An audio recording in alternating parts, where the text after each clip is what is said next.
बिस्मिल्लाहिर्रहमानिर्रहीम अस्सलामु अलैकुम वरहमतुल्लाहि वबरकातुहू। नाज़रीन, आप देख रहे हैं दुनिया मेरे आगे यूट्यूब चैनल और मैं हूं ग़ुलाम नबी मदनी। आज 9 अगस्त 2021 है और आज दिन है पीर का।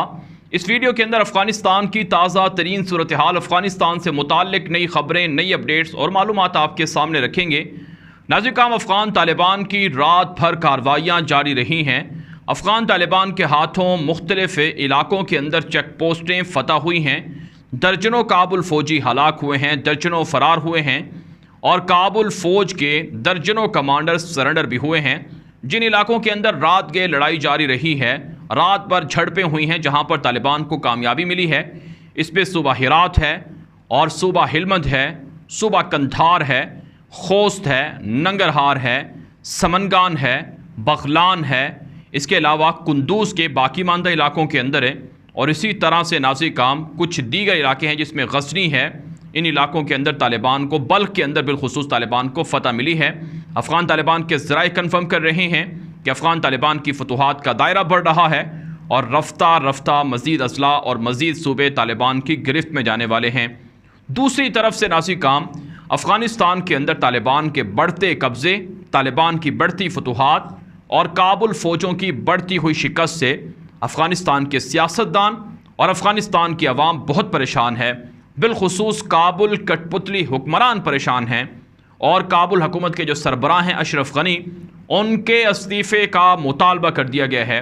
जी हाँ नाज़रीन काम, ये ख़बर सामने आ रही है कि अफ़गानिस्तान के सियासतदानों ने, अफ़गानिस्तान की आवाम ने अशरफ गनी से इस्तीफ़े का मुतालबा किया है कि वो फौरी तौर पर इस्तीफ़ा दे दें और आर्जी मखलूत केयर टेकर गवर्नमेंट बनाई जाए, जिसके अंदर तालिबान को भी शामिल किया जाए और तमाम सियासी धड़ों को शामिल करके मखलूत हुकूमत तश्कील दी जाए, जब तक के नए सिस्टम पर तमाम धड़ों का, तमाम तंजीमों का इत्तिफाक ना हो जाए।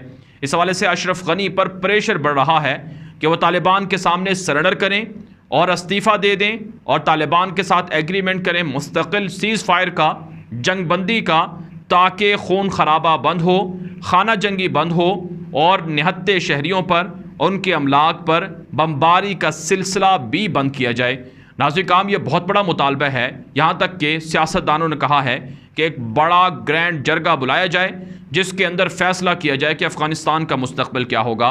क्या तालिबान को अफ़गानिस्तान हवाले करना है, क्या अफ़गानिस्तान को अशरफ गनी जैसे लोगों के हवाले करना है, ये फ़ैसला जिरगा करेगा।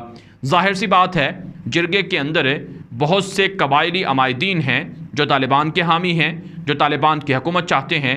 तो अगर ग्रैंड जिरगा बुलाया जाए जो फेयर हो और जो आज़ाद हो, जिसके ऊपर प्रेशर ना हो, जिसके ऊपर तमाम जो कबाइल के लोग हैं उनको बुलाया जाए, तो उसमें तालिबान की हुकूमत तस्लीम कर ली जाएगी और तालिबान को हुक्मरान तस्लीम करके अफ़गानिस्तान उनके हवाले कर दिया जाएगा। यही मुतालबा तालिबान भी करते रहे हैं। तालिबान ने अशरफ गनी की हुकूमत से और उनके वफद से कई बार दोहा के अंदर मुज़ाकरात में बात रखी है कि हम ताकत के ज़रिए से अफ़गानिस्तान में हुकूमत नहीं चाहते। हमें ये बात मालूम है कि अफ़गानिस्तान की हिस्ट्री में कोई एक जमात पूरे अफ़गानिस्तान पर हुकूमत नहीं कर सकी है। हम पूरे अफ़गानिस्तान को मिलाकर साथ लेकर चलना चाहते हैं।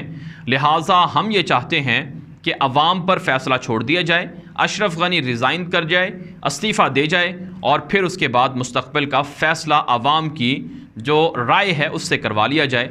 ज़ाहिर सी बात है, जब 350 ज़िले तालिबान के पास हैं अफ़गानिस्तान के 425 अज़ला में से और 34 सूबों में से 5 मुकम्मल सूबे तालिबान की गिरफ्त में हैं, 15 सूबों के 90% अज़ला तालिबान की गिरफ्त में हैं, बाकी मानदा कुछ इलाकों के अंदर काबुल हुकूमत का अगर पलड़ा भारी है, तो इससे ये मतलब तो नहीं है कि तालिबान की हुकूमत नहीं आ सकती। मतलब ये है कि अफ़गानिस्तान की अक्सरियत तालिबान की हामी है। तो इसलिए नाज़रीन काम, ये जो मुतालबा है ये अब ज़ोर पकड़ रहा है और हो सकता है कि अशरफ गनी अगर इस्तीफ़ा ना दे तो अशरफ गनी को अंदर से ख़यानत करके लोग उड़ा भी सकते हैं, कत्ल भी कर सकते हैं। तो इस हुकूमत के अंदर, अशरफ गनी की हुकूमत के अंदर सख्त इख्तलाफात हैं, इस कदर इख्तलाफात हैं कि एक दूसरे पर इल्ज़ाम तराशियाँ हो रही हैं। जो काबुल हुकूमत का आर्मी चीफ़ है अहमद वली ज़ई, जिसे ग़ालिबन 1.5 माह पहले मुकर्रर किया गया था, और जो मौजूदा वज़ीर दिफ़ा बिस्मिल्लाह मोहम्मदी है, ये दोनों शख्स नाकाम साबित हुए हैं। इनके इस्तीफ़े का भी मुतालबा किया जा रहा है। यहाँ तक कि अशरफ गनी के अपने लोग और उनकी जो मीडिया है वो ये बातें लिख रहे हैं कि अहमद वली ज़ई नाकाम हो गए हैं, नाकाम आर्मी चीफ़ हैं, 1 महीने के अंदर 150 अज़ला तालिबान छीन चुके हैं और अहमद वली ज़ई की परफॉर्मेंस कहाँ है और इनकी कारकर्दगी कहाँ है कि जिसके ज़रिए से ये आर्मी चीफ बनने के अहल साबित हों। लिहाजा इनको हटाना चाहिए, बिस्मिल्लाह मोहम्मदी से इस्तीफ़ा लेना चाहिए और दीगर ऑफिशियल को हटाना चाहिए, जिसमें अमरुल्लाह साले का नाम भी आता है।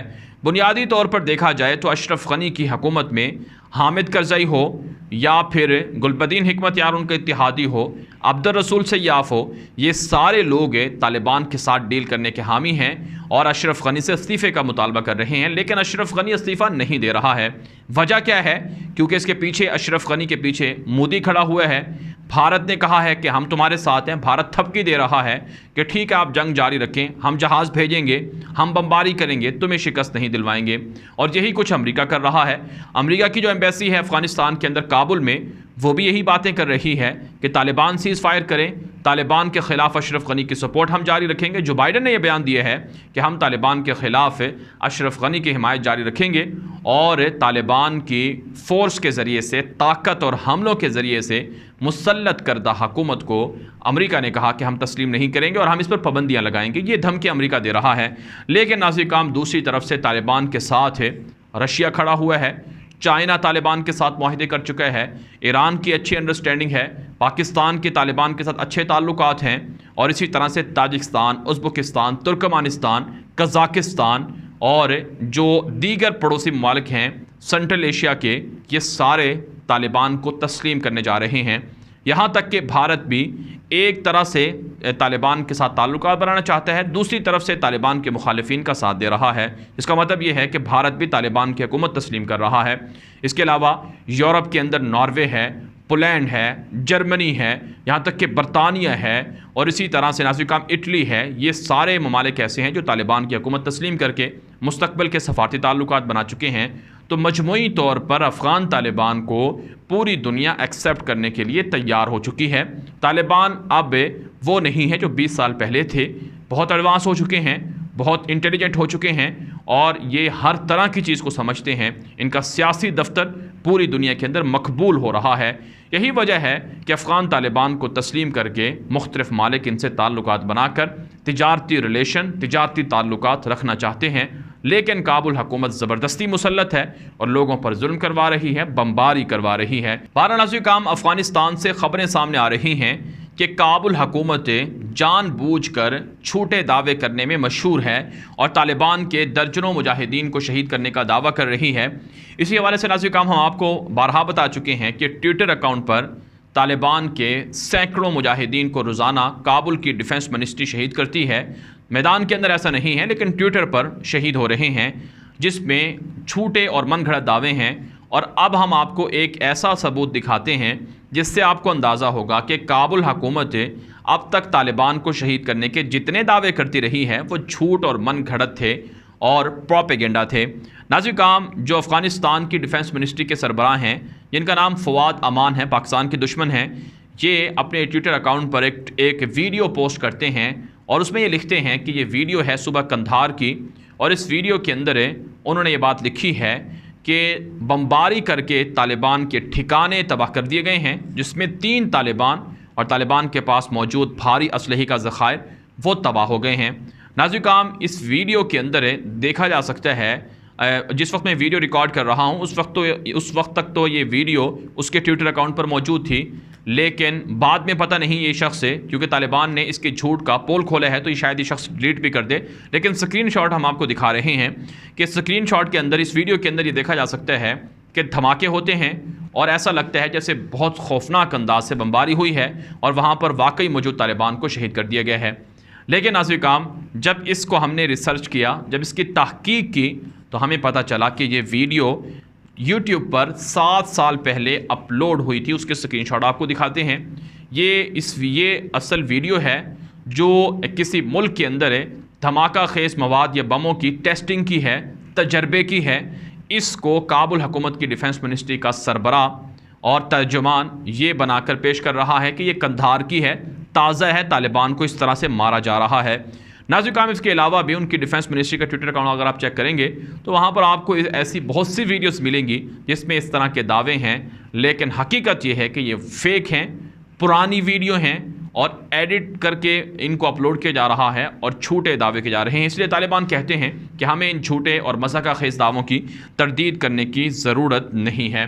बहरहाल नाज़रीन, हम एक और ख़बर बात कर लेते हैं। ये ख़बर है अफ़गानिस्तान के सूबा कुंदूज़ से, जहाँ पर अफ़गान सहाफ़ियों ने बात लिखी है कि कुंदूज़ के अंदर, बल्कि दीगर जगहों पर भी ऐसे ही है कि एक ही घर के अंदर जो घर का एक भाई है वो काबुल फ़ौज के अंदर काम कर रहा है, दूसरा भाई तालिबान के साथ है। उन्होंने कहा कि अब काबुल फ़ौज के अंदर के जो लोग हैं वो भी तालिबान को ज्वाइन कर रहे हैं, जिसका मतलब ये है कि तालिबान जीत रहे हैं और काबुल फ़ौजी हार रहे हैं। नाज़रीन, एक और ख़बर है जनरल दोस्तम की वज़ीर दिफ़ा बिस्मिल्लाह मोहम्मदी से मुलाकात की। इस मुलाकात के अंदर यह कहा गया है कि शुमाली इलाकों में जनरल दोस्तम को टास्क सौंपे गए हैं कि जनरल दोस्तम तालिबान से बदख्शां, कुंदूज़, जोजान और ताखार वगैरह को आज़ाद करवाएंगे और हर तरह का ताउन जनरल दोस्तम को दिया जाएगा। तालिबान कहते हैं हम इंतज़ार कर रहे हैं, दोस्तम आ जाए शबरगान में, अपने महल कसर जुम्बश को आज़ाद करवाए, अपनी मार्शल वाली यूनिफॉर्म को भी ले ले और हमारा मुकाबला कर ले अगर उसके अंदर हिम्मत है। यकीनन जो दोस्तम तालिबान का मुकाबला नहीं करेगा, खाना जंगी भड़का सकता है, साजिशें कर सकता है, लेकिन ना खाना जंगी कामयाब होगी ना साजिशें कामयाब होगी। बहरहाल नाज़रीन, अब तक के लिए अफ़गानिस्तान से ताज़ा तरीन अपडेट थी जो आपके सामने रखी गई हैं। इस हवाले से जो आपकी राय हो कमेंट के ज़रिए से ज़रूर पहुँचाएँ। मज़ीद ख़बरों के लिए ट्विटर अकाउंट ग़ुलाम नबी मदनी को फॉलो कर लें। अब तक के लिए इतना ही इजाज़त दीजिए। अल्लाह हाफ़िज़।